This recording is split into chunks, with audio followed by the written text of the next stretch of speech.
Iran war के दौरान एक ऐसी घटना सामने आई है जिसने पूरा नैरेटिव बदल के रख दिया है।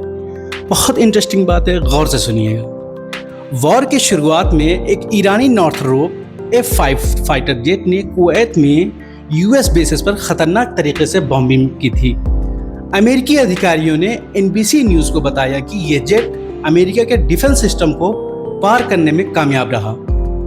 कई सालों में पहली बार ऐसा हुआ है कि किसी फाइटर जेट ने अमेरिकी बेस को सक्सेसफुली हिट किया, इसलिए यह घटना बहुत अहम मानी जा रही है। अमेरिका हमेशा कहता है कि उसके पास मजबूत एयर डिफेंस सिस्टम है, जैसे थार्ड और पैट्रियट मिसाइल सिस्टम, लेकिन इस केस में सब फेल हो गया।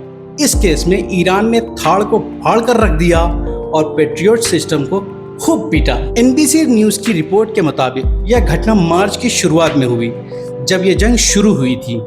और सबसे मज़ेदार बात यह है कि जब अमेरिकी बेस के अंदर लोगों को समझ आया कि उन पर बमबारी हो रही है, तो उन्हें यह पता ही नहीं था कि हमला कहां से हो रहा है। घबराकर उन्होंने एयर डिफेंस को ऑर्डर दे दिया कि आसमान में जो भी दिखे उसे मार दो।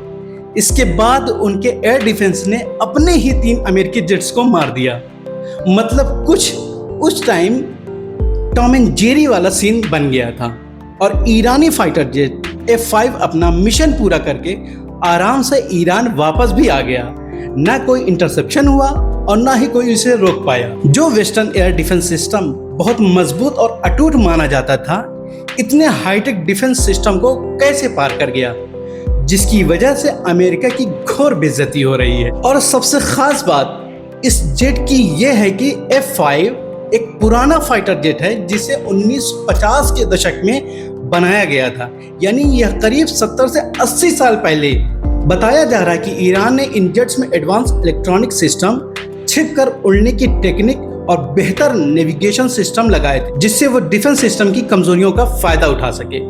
यानी ये सब किस्मत नहीं बल्कि प्लानिंग का हिस्सा था। रिपोर्ट में एक बात जो सामने आई है वो ये है कि ईरान ने अमेरिका के मिलिट्री बेस को जितना नुकसान पहुंचाया है, वो असल में जो लोगों को बताया गया है उससे कहीं और ज्यादा है।